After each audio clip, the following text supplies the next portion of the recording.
Hello guys, कैसे हैं आप सब? आई होप कि बहुत अच्छा हो। कई बार ना डिसीजन मेकिंग लेना इट्स सो डिफ़िकल्ट, क्योंकि आपकी एक डिसीजन की वजह से काफ़ी चीज़ें इधर से उधर हो सकती हैं। एंड ये 1 इंच का फ़र्क ना हमारे एक सर ने सिखाया था हमें। हमारे कॉमर्स के एक सर थे, आई थिंक, हाँ, नहीं कॉमर्स के नहीं, एक एमआई के सर थे, यानी कि नेटवर्क मार्केटिंग कंपनी जो होती हैं उनके एक सर थे। तो उन्होंने सिखाया था कि फ़्लाइट जब टेक ऑफ करती है एंड लैंडिंग करती है, तो उसका जो एरिया होता है ना, जैसे कि जिस लोकेशन पे जैसे कि वो टेक ऑफ करती है, तो 1 सेकंड भी वो नॉर्थ पोल साउथ पोल से थोड़ा सा भी इधर या जिस भी डायरेक्शन में वो जा रही होती है उस डायरेक्शन से कोई माइक्रो सेकंड भी उसका डिस्टेंस उस डायरेक्शन से अलग हो जाए ना, तो वो कहीं और जाने की बजाय कहीं और पहुंच जाएगी, ओरिजिनल डेस्टिनेशन की बजाय कहीं और पहुंच जाएगी। तो ऐसा ही होता है कि आप कहीं से चलना स्टार्ट करते हैं एंड कहीं पर आपका एंड होता है, तो आपको डिसीज़न स्टार्ट करना होता है। जैसे कि मैं एक एग्ज़ाम्पल हमेशा देता हूँ, तो वो ये है कि जब आप एक ट्रेन की टिकट कटवाते हैं तो आपको पता होता है कि आपने किस डेस्टिनेशन से अपनी ट्रेन लेनी है एंड किस डेस्टिनेशन पर आपको ट्रेन से एंडिंग करनी है अपनी जर्नी की। तो ये एग्ज़ाम्पल मैं हमेशा देता हूँ। बट इस टाइम ना मैं एक स्टेशन के प्लेटफॉर्म पे खड़ा हूँ और मेरे को ये नहीं समझ में आ रहा कि मैं ट्रेन की टिकट लूँ तो कहाँ की लूँ एंड वो ट्रेन मेरे को कहाँ लेके जाएगी, क्योंकि ट्रेन की वजह से तो पूरे वर्ल्ड में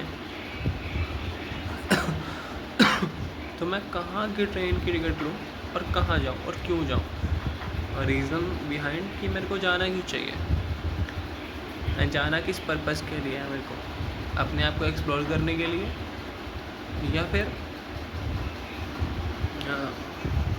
किसी और रीज़न की वजह से, बट मेरे को जाना एक रीज़न की खोज में, क्योंकि मेरे को अपने अंदर कुछ फील हो रहा है। मैं एक्सप्लोर नहीं कर पा रहा अपने आप को एज अ ह्यूमन बीइंग। मैं जो हूँ वो एक्सप्रेस नहीं कर पा रहा अपने आप को। तो मुझे ना एक्सपीरियंस करनी है वो चीज़ जो मैंने आज तक नहीं करी experience, because lot of time I have spend my house. तो मेरे को ना अपने आप को एक्सप्लोर करना बाकी कल्चर के साथ, बाकी एटमोसफेयर के साथ। तो इस time decision making is much more difficult. वो मेरे लिए कहीं ज़्यादा बड़ी है किसी और चीज़ से, किसी और भी चीज़ से, क्योंकि इट इज़ माई लाइफ। काफ़ी हद तक वेस्ट कर चुका हूँ उसको, बट और नहीं करना चाहता। तो ये डिसीजन मेरी लाइफ में कितना इम्पैक्ट डालता है, कितना नहीं डालता, I have no idea, I have no clue. Because मैंने कितने भी डिसीजन लिए लाइफ के वो खुद ही लिए, किसी से पूछ के नहीं लिए। तो I have no blames to anyone कि मेरी लाइफ में ये होता तो ऐसा होता, वो होता तो वैसा होता। इस स्पोर्ट्स टू वो आता गया, मैं करता गया। बट अब मेरे को इस टाइम ना सेटल होना है, तो I have lot of times to improve myself. I have not dependency नहीं चाहिए, एंड ये भी नहीं चाहिए कि मेरे को कुछ चाहिए। I have nothing. I best time to celebrate to myself, nothing. Thank you. इस डिसीजन मेकिंग थोड़ा डिफ़िकल्ट हो रहा है, समझ में नहीं आ रहा लूँ उसको ना लूँ रिस्क।